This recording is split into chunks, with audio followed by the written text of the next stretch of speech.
listen, man, when I think to myself that I'm a parent, I just shake my head. Yeah. I can't believe I'm a parent. I can't, after all the things and the craziness I've lived, now I got to tell some child how to fucking live. I'm in the same boat as you. I guide her a little bit. You know, I want her to learn how to protect herself. Yeah. I want her to... Is she doing jujitsu?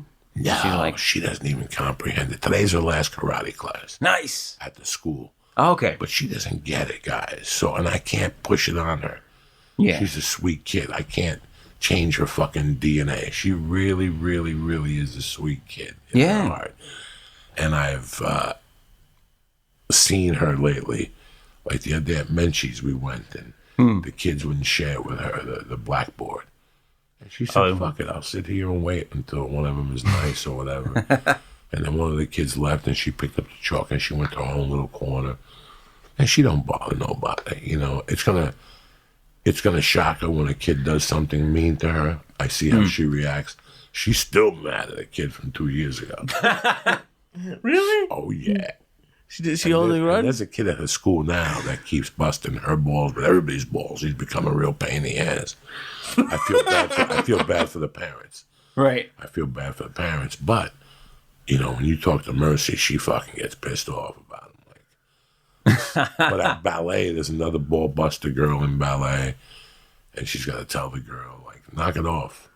You know, stop it. You know. But she stands up for herself. You know. It's a little bit, but I could tell she feels bad. She feels bad. Later on, I asked her, I go, what does that girl break your child? And she's like, Dad, it's too much. You know? It's just too much. She said it to me in a funny way that I was like, okay, this is my daughter. Yeah. You know, this is my daughter. She gets it. I understand. She don't like people breathing on her. She don't like people moving around too much. Like when I used to do blow, I hated people who moved around a lot around me. Like I tell them. Like if they physically moved around you? If you come over, sit fucking still. You get up to go to the bathroom. I don't want no dancing. I don't want no looking out windows. I don't want no fucking nothing, all right?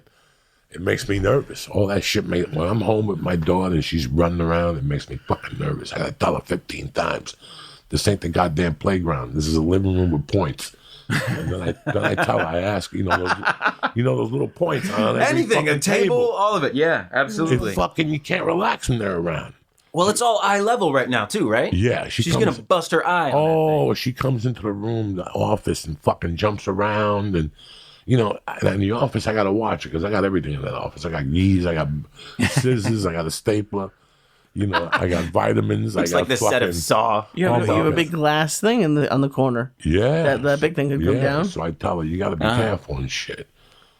But it's, I don't know. I don't even want to tell her I do stand-up. Like, I don't want her to understand what I do. She's going to have to experience that at some point, though, right? What's that? Like, she's going to be able to find it or, because your stuff's all online. Yeah, but... Does that change how you... I mean, I don't know. I guess it probably wouldn't. No, it wouldn't change what comes out of my mouth. It scares me a little bit that eventually she's going to find that stuff. But you're going to have the benefit of, talking to her beforehand. Like, you talk to her every day. Oh, yeah. I talk to her every day, so... She's not going to, I don't know, grow up... to me, between you and Terry, I feel like she's going to grow up and know how to just stand up for herself, like you're saying. Just no, you have to. You have to have your child stand up for themselves. I don't want her to know about the stand up early on. Yeah. Because I don't want her going into class and acting like the fucking ass class clown. That means the world to me that she doesn't go in there and thinks because I do what I do, she could act like a fucking clown in class. Like, that's not acceptable in my world. Yeah. So that's why I want to take her away from that. I mean, if she comes to me one day and she goes, talk to me about stand-up, I got to talk to her about it. Yeah. I have no choice. But I got to be honest with you. I've seen daughters of comics that have tried to do stand-up and all that stuff. And it's a disaster. It comes from a different place. It comes from a different place because as a comic, maybe, and I'm not talking about this in general, maybe... This is why I take Mercy so seriously, because I've seen the daughters of famous comics. Their dads are on the road. Their dads missed a few birthdays because they're on the road doing a show. Yeah. I want to do that, but on the other hand, I don't want to do that. I just want to be a regular dad. Yeah. I mean, it's such a mix. But at the same time, I wrestle with that as a parent a lot too, just in terms of how much you want to be there and be involved. And because my schedule's irregular, there's sort of this idea that my wife and I have. We both have irregular schedules, that we should be there for all of it. Can't miss any of it. But then I also think they're going to have to grow up. And you're going to have, they're going to grow up watching you, and don't they want to see you doing something, essentially? Like, you know, they're going to have to want to go see like a capable person. My wife always, when my kids were younger, she would have to, she's a photographer, so she would leave town every now and again, and she got really upset about everything she missed. And I said, they're going to grow up and they're going to see this woman who built her own business.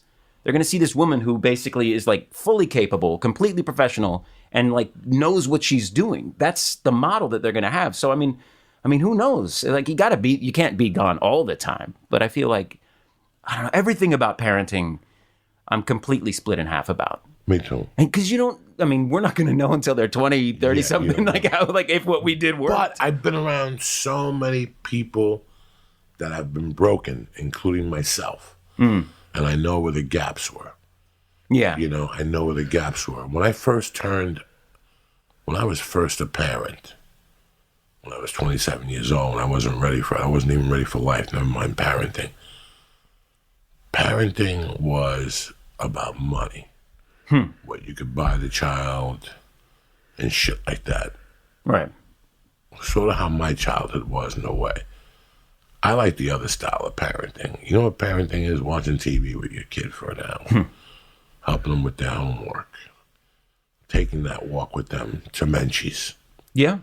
Being at their fucking events, you know, letting them know you're there. When they look to a certain place, they know you're there. You know, they're always in comfort, you know. Things are going to pop up. Yeah. Things pop up. But I want to be, like this year I missed the World Fair at the school. I did too. Okay? I missed the World Fair. That sucks dick. That's her day. I got to be there. So next year, I got to look around that date and not book it that date. And these little things that I'll continue to fucking do while I'm doing comedy, because I know how much my presence is important. If not, she's going to be searching for those answers at comedy clubs 20 years from now. Well, don't you think? I mean, obviously your presence is very important, but I grew up with some people whose parents were always there, to a point where when they get to be 23, when they're moving out of college, or even when they get to just college, they kind of lose it because they don't know how to do laundry. They don't know how to just survive by themselves a little bit. No. I made my kid change a tire the other day. Yeah, no. I got Mercy. Mercy cooks. She brings the laundry to the thing. She does all that shit. And as she gets older, listen, man, like I say 1,000 times, when I was 12 in the summers, I would get up and my mom would give me a mission. And that mission wasn't a pleasant mission. But those missions taught me how to pay bills. Like, she would send me to pay the mortgage. And I would, and walk. Right. Like, walk. Like, this is going to take you 4 hours. You had to like go to the bank? Yeah, pay the mortgage. And take the cash. Whoa. She paid me with, she paid everything with cash. There was no checkbook. Checkbooks were for her business. So just the test of carrying $1,000 in my pocket at 12.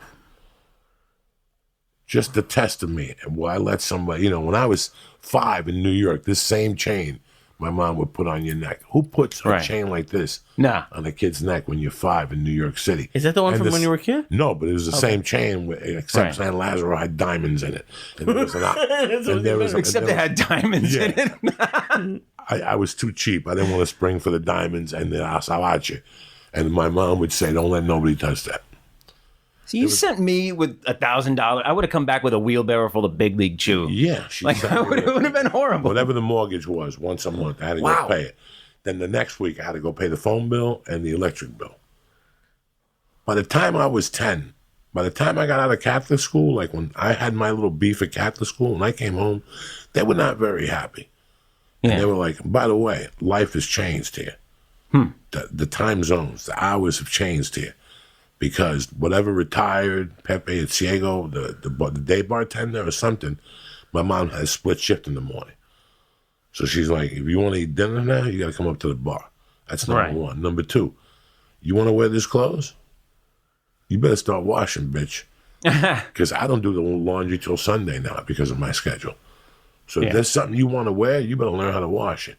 And right then and there, we went downstairs and she showed me how to do the washing machine. The whites, the colors, what water temperature, the softener, blah, blah, blah.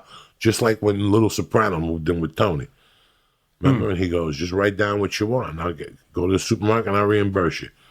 When I moved back from Catholic school, it was a different world. Yeah. When I went into the 6th grade, it was all my own ironing.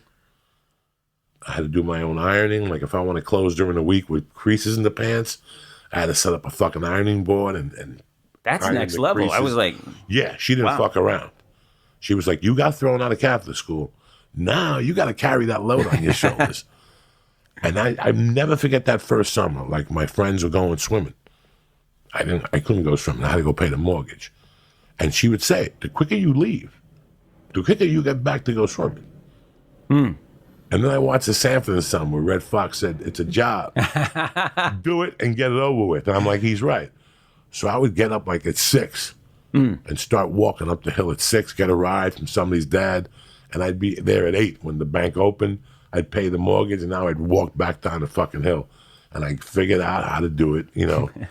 Hey, bro, you go up over the hill in the daytime? Yeah, I go all the way to 60th and Bergen Line. Perfect. Drop me off on 60th. Oh, you had to walk up Bergen Line the whole way? Yeah, I'll walk from 60th and Bergen Line to, I think the bank was on 56th Street or something. And then I'll walk home from 56th Street.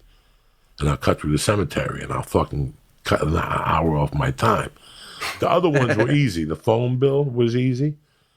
And I didn't mind going there because it was next to a diner that made a BLT that rocked your fucking world. Do you understand me?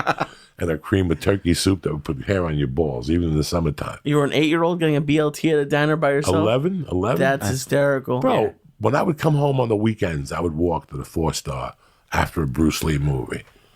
At 9, I was 9.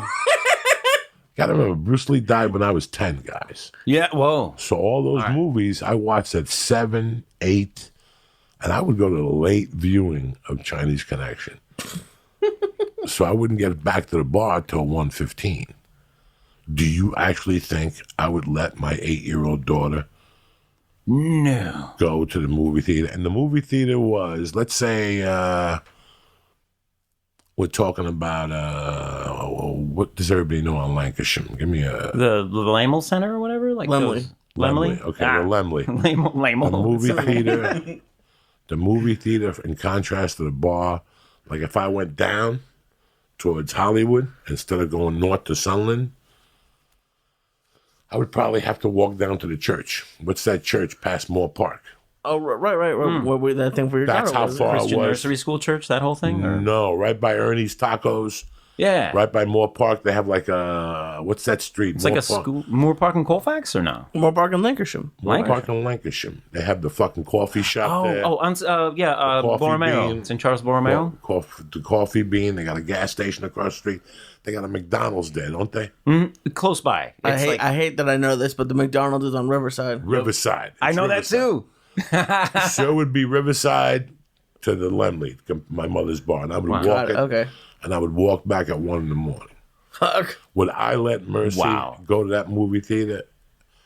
I don't think so, guys. It's not that long of a walk, but at 1 a.m. for an 8-year-old, that's a long fucking walk. Yeah, no. 4 8-year-olds, 5 of us. Maybe a 9-year-old, a 12-year-old. It'd be a gang of us. That's the other thing.